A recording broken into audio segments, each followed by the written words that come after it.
Hello, I'm Jon Boilard, and this is my debut novel, A River Closely Watched.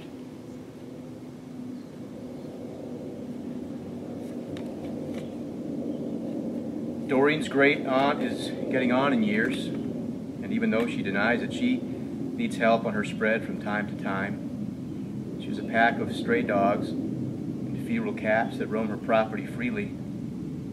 There are always weeds to cut back, and farm animals to tend to, as well as miscellaneous projects that seem to crop up regularly, and perhaps are indicative of what some people refer to as her aunt's harmlessly eccentric nature. This particular evening, Doreen's aunt is busy on a borrowed front loader digging out a catfish pond. Doreen stops by for a visit and to see if she can help with any chores, and so her aunt gives her a list. Doreen fills 2 5-gallon pails with warm water from the tub. She rolls her shoulders back and carries them through the kitchen and out the side door, one in each hand, spilling a bit along the way. Toward the back of the parcel, her aunt keeps a horse and a pony. Doreen follows the uneven stone path to the end and puts the pails down, throws open the barn door. She slices the string on a bale of hay and breaks it open inside Jennifer's stall, waters it down. Water cuts the dust and makes the dry grass more palatable. Then she does the same thing for Sydney. Doreen calls to them, and Jennifer appears gracefully, and Sydney bites her rump and she bucks. Doreen manages to separate them without much trouble, and she leads them each to their respective stalls, where they can still nudge each other through the wide gaps between the boards. "Behave now," she says. "I don't want no trouble." While they eat, she puts a new salt lick near the half-full grain barrel in a small pasture that is mostly ankle-deep mud and shit. There's another closed-off section with a few scant green patches that will need to be opened soon to allow for some grazing. Then she combs Jennifer and lets her loose to run, and she tends to Sydney's coat as well. "How's my fat boy?" she says in his ear. She gives him a couple cubes of sugar from her jean jacket pocket, and he pushes his wet nose against her arm. When they walk outside together, Jennifer is nowhere in sight. Doreen calls for her and searches for a break in the fence where maybe the horse got sprung and wandered off, but there's no indication that that's what happened. "Where's she at?" Doreen whispers to the pony. They walk the perimeter until eventually Doreen hears a loud snort followed by heavy breathing. Sydney leads her to a clump of tall grass growing on top of a short mound. From it she sees that Jennifer has fallen into an underground creek and landed upside down. Doreen says shit and can see that her aunt has disappeared over the piney knoll to deposit another load of dark dirt, and so she hurries to get her aunt's neighbor to pull Jennifer out with his John Deere tractor and some rope before her lungs cave in. Luckily, the neighbor is putting around his garage, and he comes along straight away as she explains the situation to him.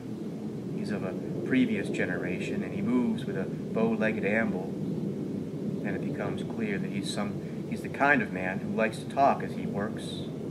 Doreen only half listens and kneels and keeps Jennifer calm with her own voice. Sydney watches the efforts curiously, dispassionately, and munches his oats. "Thing about underground creeks," the neighbor says, "is you can't see the danger." Doreen thinks of Bobby. "They flow just below the surface," he says. "Never know where, till it's too late." He says this last bit over the chortle and hum of the tractor's old engine as he manipulates it back and forth for traction, and then he ungently guides Jennifer out of the hole, and she scrambles to her hooves, kicking clods of dirt with her powerful legs. The Doreen undoes the ropes with some precision and rubs the horse's neck, and Sydney stands a few feet away, attempting to bray and showing teeth. The neighbor collects his ropes and gear, and Doreen thanks him. Then for some reason she looks up, and across the way at her aunt's house, the curtain is caught in a breeze, and waving from a partially open upstairs bedroom window, like a white flag signaling sure defeat in some timeless battle. She puts her hands on her belly. At that moment, she yearns to see Bobby more than ever before. She wants him to come home. At dawn, the sun is staining clouds various shades of purple and pink, and Doreen is sitting by the aluminum deer stand, like Bobby told her to. There's a white dog there with her as well. Doreen does not see Bobby at first because of her angle, but when the dog barks and wags its tail, she stands up and smiles. Bobby walks over to her, and she puts his face in her hands. They kiss hard, and her tongue is in his mouth, and then she starts to cry. The dog sits. "I brought this for you," she says. He looks at the dog. "To keep you company," she says. "Oh, it's from Malik's," she says.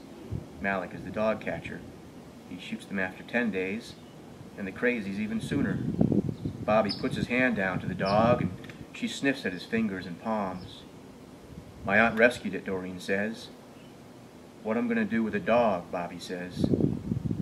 "Give it a name for one thing," she says. "Is it one of those crazy fuckers?" Bobby says. "Why would that trouble you?" she says. "This whole situation is crazy." "Uh-huh. You on the run like you done something wrong," she says. "Right.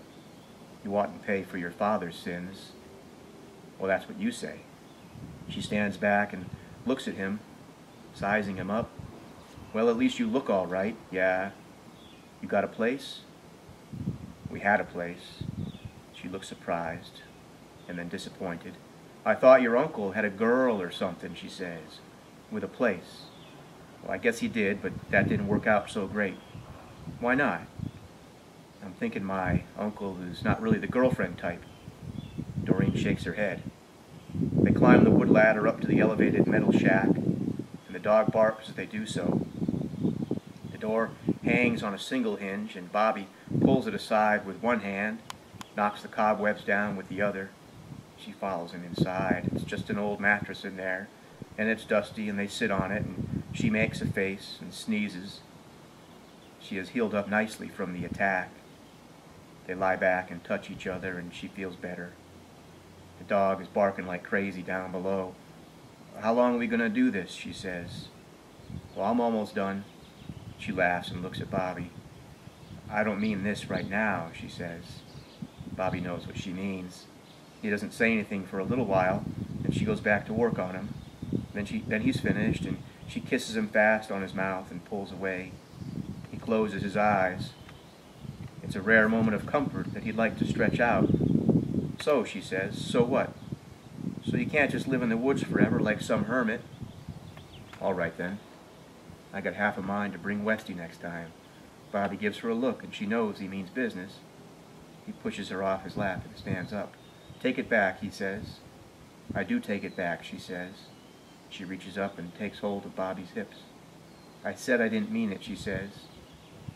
"You can't even play like that, or we're through doing even just this." "Don't say that," she says. "Don't ever say that."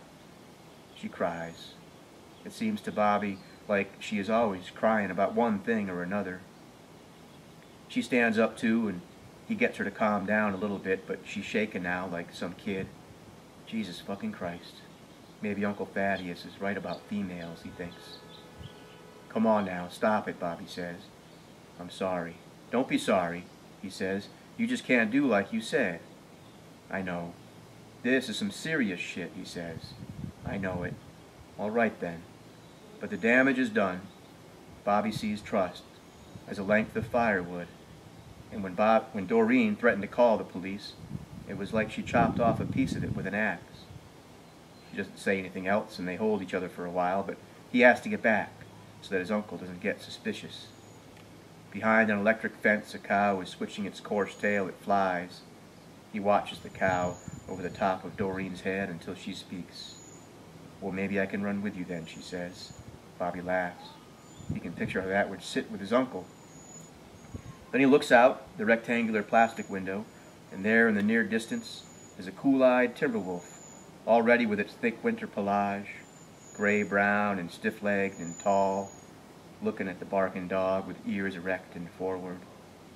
Bobby watches it, and he runs his fingers along the new scabs on Doreen's arm, where she has scratched his name into her flesh with a beer bottle cap, so that everybody in the fucking world can see it.